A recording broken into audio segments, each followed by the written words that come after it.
Hi అండి, అందరికీ నమస్తే. నేను మీ తెలుగమ్మాయి లక్ష్మి. ఇది సండే రోజు తీసిన వ్లాగ్ అండి. సండే రోజు మార్నింగ్ నేను లేవడం కొంచెం లేట్ అయిపోయింది. నేను నిద్ర లేచేసరికి మా హస్బెండ్ పిల్లలు నిద్ర లేచి నా కిచెన్ చూసారా ఎలా తయారు చేసేసారో. ముగ్గురు ఆమ్లెట్లు వేసుకుని తినేశారు. మా హస్బెండ్ కాఫీ కూడా కలుపుకుని తాగేశారు. సాహితీ సాత్విక్ ఇద్దరికి మార్నింగ్ 6:30కే లేవడం అలవాటండి. ఇంకా స్కూల్ ఉన్నా లేకపోయినా, అది సండే అయినా మండే అయినా ఏ రోజైనా సరే కరెక్ట్గా ఆ టైంకి నిద్రలేస్తారు.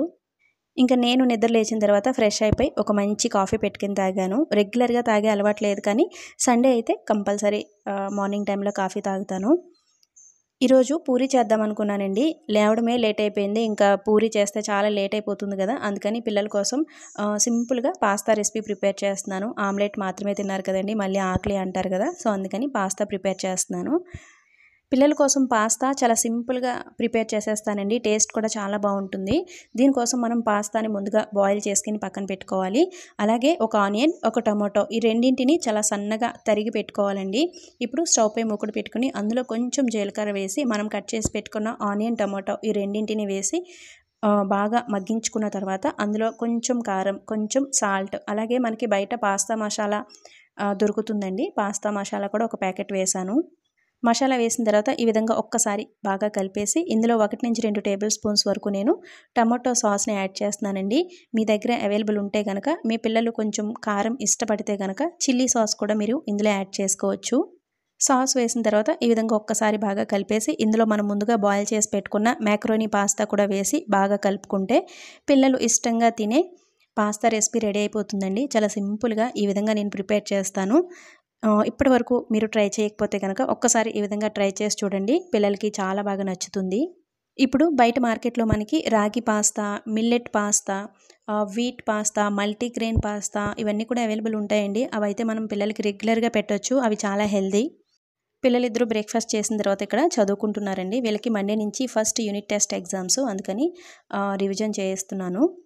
మనం సమ్మర్లో అరటిపళ్ళు తెచ్చుకుంటే అవి చాలా తొందరగా ఈ విధంగా మాగిపోతూ ఉంటాయి కదండి, ఎండ వేడికి. వీటిని మనం పడేస్తూ ఉంటాము. వీటిని మీరు అస్సలు వేస్ట్ చేయకండి. ఈ మాగిపోయిన అరటిపళ్ళతో ఒక మంచి హెయిర్ గ్రోత్ ప్యాక్ని చూపిస్తున్నాను. ముఖ్యంగా పిల్లలకి ఈ హెయిర్ ప్యాక్ చాలా బాగుంటుందండి. మెత్తగా అయిపోయిన అరటిపళ్ళని ఈ విధంగా ఒక క్లీన్ మిక్సీ జార్లోకి తీసుకుని అందులో ఒక ఎగ్ వైట్ని యాడ్ చేస్తున్నాను. మీరు కావాలంటే ఫుల్ ఎగ్ కూడా యాడ్ చేసుకోవచ్చు. ఫుల్ ఎగ్ యాడ్ చేస్తే కొంచెం స్మెల్ వస్తుందండి. స్మెల్ వస్తుంది అనుకుంటే కనుక ఎగ్ వైట్ మాత్రమే యాడ్ చేసుకోండి. నెక్స్ట్ ఇందులో నేను 1 టేబుల్ స్పూన్ తేనెను కూడా మిక్స్ చేశాను. ఇప్పుడు వీటన్నింటినీ ఈ విధంగా వీలైనంత మెత్తటి పేస్ట్ లాగా బ్లెండ్ చేసి ఒక బౌల్లోకి తీసుకోండి. చిన్న చిన్న బనానా పీసెస్ ఈ ప్యాక్లో ఉండిపోతే కనుక ఒక పల్చటి కాటన్ క్లాత్ తీసుకుని ఆ కాటన్ క్లాత్లో ఈ ప్యాక్ని వేసి స్ట్రెయిన్ చేసిన తర్వాత మీరు పిల్లల హెయిర్కి ఈ ప్యాక్ని అప్లై చేయండి. ఈ హెయిర్ ప్యాక్ పిల్లలకి best natural hair growth pack అండి. కొంతమంది పిల్లల హెయిర్ చాలా డ్రైగా, రఫ్గా ఉండి చివర్లా చిట్లిపోయి కలర్ చేంజ్ అయిపోతూ ఉంటుంది కదండి. అటువంటి హెయిర్ ఉన్న పిల్లలకి రెగ్యులర్గా ఈ హెయిర్ ప్యాక్ని అప్లై చేయవచ్చు. నాకు తెలిసి దీనివల్ల ఎటువంటి సైడ్ ఎఫెక్ట్స్ ఉండవండి. ఒకవేళ మీ పిల్లల స్కిన్ చాలా సెన్సిటివ్ స్కిన్ అయితే కనుక, ఇప్పటి వరకు మీ పిల్లల హెయిర్ పైన ఎటువంటి హెయిర్ ప్యాక్ మీరు అప్లై చేసి ఉండకపోతే కనుక, ఈ ప్యాక్ని మీరు ప్రిపేర్ చేసిన తర్వాత మీ పిల్లల చేతి పైన కానీ లేదంటే చెవి వెనక భాగంలో కానీ ఈ ప్యాక్ని కొంచెం అప్లై చేసి చూడండి. కొంతసేపటి తర్వాత పిల్లలకి దురదగా కానీ, ఇరిటేషన్గా కానీ, మంటగా కానీ అనిపిస్తే కనుక ఈ ప్యాక్ని మీరు పిల్లల హెయిర్ పైన అప్లై చేయొద్దండి. నాకు తెలిసి అటువంటి సైడ్ ఎఫెక్ట్స్ ఏమీ ఉండవు. ఎందుకంటే ఈ ప్యాక్లో ఉపయోగించినవన్నీ కూడా మన ఇంట్లో దొరికే సింపుల్ అండ్ న్యాచురల్ ఇంగ్రీడియంట్సే కాబట్టి వాటి వల్ల పెద్దగా సైడ్ ఎఫెక్ట్స్ ఏమీ ఉండవు. మీకు ఇక్కడ ఇంకో డౌట్ రావచ్చండి. అదేంటి అంటే, ఇందులో నేను తేనె మిక్స్ చేశాను కదా, మరి తేనె హెయిర్కి అప్లై చేస్తే వైట్ హెయిర్ వస్తుంది కదా అని అనుకుంటారు. తేనె హెయిర్కి అప్లై చేస్తే వైట్ హెయిర్ వస్తుంది అనేది ఒక అపోహ అండి. నేను సాహితమ్మకి రెగ్యులర్గా ఈ ప్యాక్ని అప్లై చేస్తూ ఉంటాను. అలాగే నేను ఏ హెయిర్ ప్యాక్ అప్లై చేసుకున్నా సరే నాకు స్ప్లిట్ ఎండ్స్ లాంటివి వస్తున్నాయి అనిపిస్తే కనుక అందులో కంపల్సరీ హనీ మిక్స్ చేసుకుంటాను. నాకైతే ఇప్పటి వరకు ఒక వైట్ హెయిర్ కూడా రాలేదండి. అలాగే సాహితికి కూడా వైట్ హెయిర్ రాలేదు. తేనె మన హెయిర్ని మాయిశ్చరైజ్ చేసి మన హెయిర్ పైన స్ప్లిట్ ఎండ్స్ లాంటివి రాకుండా చేసి హెయిర్ డ్రైనెస్ని తగ్గిస్తుందండి. హనీ హెయిర్కి అప్లై చేస్తే వైట్ హెయిర్ వస్తుంది అనేది ఒక అపోహ. మా సాహితమ్మకి హెయిర్ ప్యాక్స్ పెట్టుకోవడం అంటే చాలా ఇష్టమండి. ఇంకా సాహితీకి ఏం చేస్తానో సాత్విక్ కూడా అదే చేయమంటాడు. సాత్విక్ కూడా ఇక్కడ హెయిర్ ప్యాక్ పెట్టుకున్నాడు. తర్వాత పిల్లలిద్దరికీ నలుగు పెట్టి స్నానం చేయిస్తున్నాను.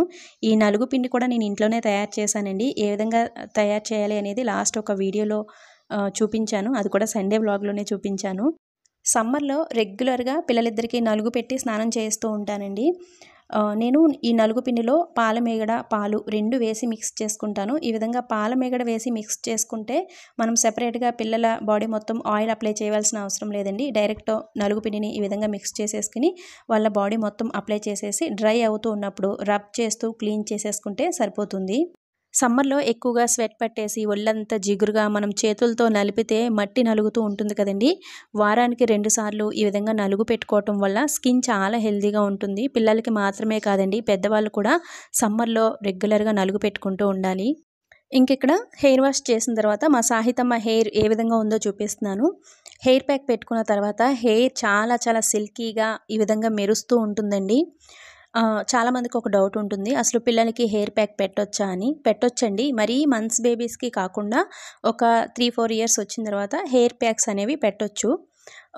ఎటువంటి పిల్లలకి పెట్టకూడదు అంటే, కొంతమందికి చిన్నపిల్లలకి సైనస్ ప్రాబ్లం ఉంటుంది కదండి, ఎప్పుడు జలుబు చేస్తూ ముక్కు కారుతూ ఉంటుంది కదా, అటువంటి పిల్లలకి హెయిర్ ప్యాక్స్ పెట్టకపోవడమే మంచిది.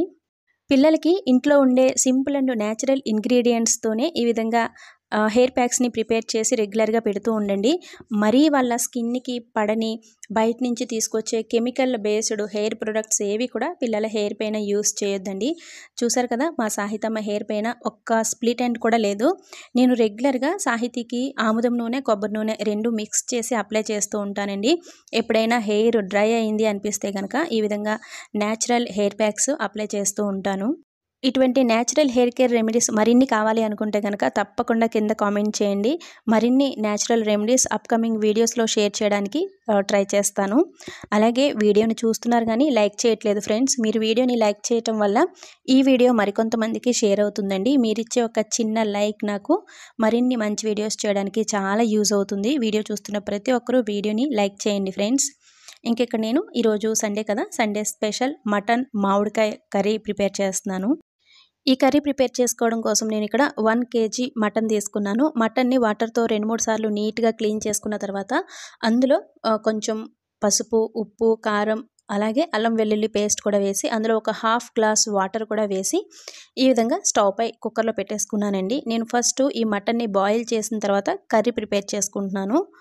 మనం అన్నీ కలిపేసి ఈ విధంగా కుక్కర్లో పెట్టి కర్రీ వండితే కనుక కొంచెం జిగురుగా ముద్దగా అయిపోయినట్టు ఉంటుంది కదండి. ఈ విధంగా ముందుగా మనం మటన్ బాయిల్ చేసి కర్రీ వండుకుంటే బాగుంటుంది.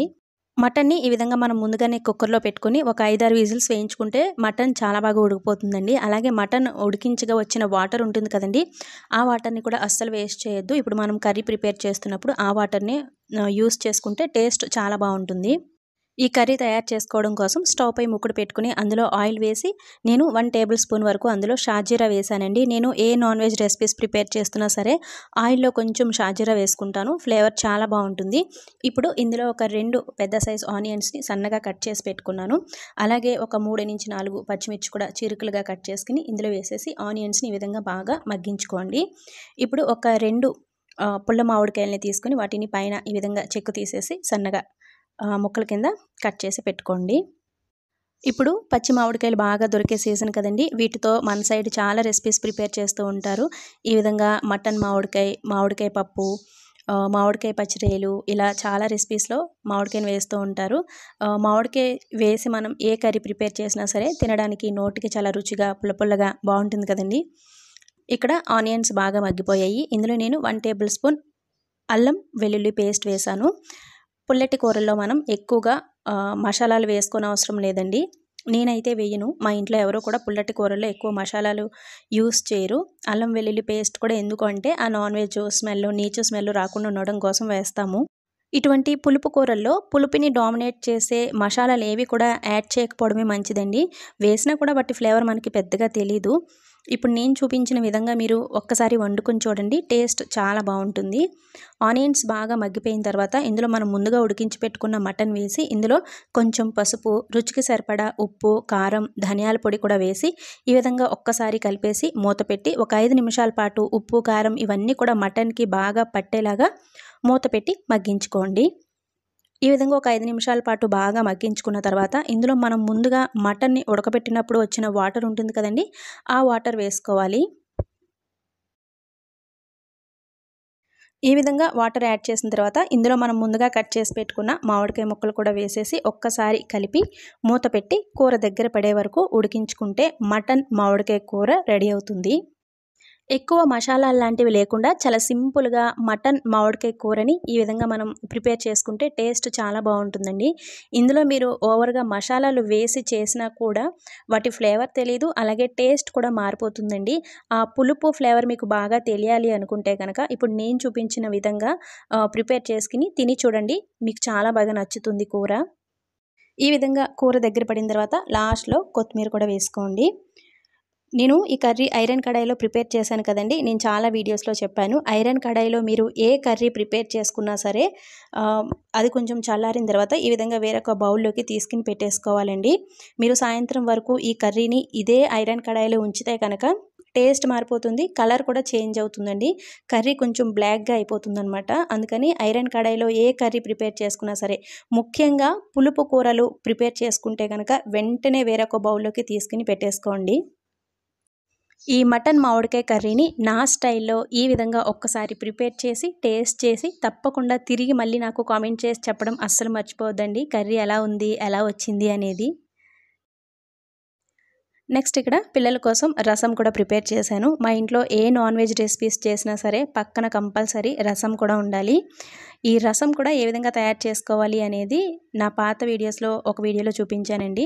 ఇంకా ఇక్కడ పిల్లలు ఆఫ్టర్నూన్ లంచ్ చేసేసిన తర్వాత కొంతసేపు చదువుకుని ఈవినింగ్ టైంలో వాళ్ళ డాడీతో ఆటలాడుకుంటున్నారు. ఇంకా సండే కదండి, మా హస్బెండ్ కూడా ఇంట్లోనే ఉంటారు కదా, పిల్లలతో ఈ విధంగా టైం స్పెండ్ చేస్తూ ఉంటారు. సో ఇది friends Sunday morning to evening routine. ఈ వీడియోని ఇంతటితో ఎండ్ చేస్తున్నాను. వీడియో నచ్చితే తప్పకుండా ఒక లైక్ ఇచ్చి వెళ్ళడం అస్సలు మర్చిపోవద్దు ఫ్రెండ్స్. అలాగే మీలో ఎవరైనా ఇంకా సబ్స్క్రైబ్ చేసుకోకుండా నా ఛానల్ చూస్తున్నట్లయితే ఇటువంటి మరిన్ని వీడియోస్ కోసం, రెసిపీస్ కోసం ఛానల్ని తప్పకుండా సబ్స్క్రైబ్ చేసుకోండి. మరొక మంచి వీడియోతో మళ్ళీ మీ ముందుకు వస్తాను. Thanks for watching. బాయ్.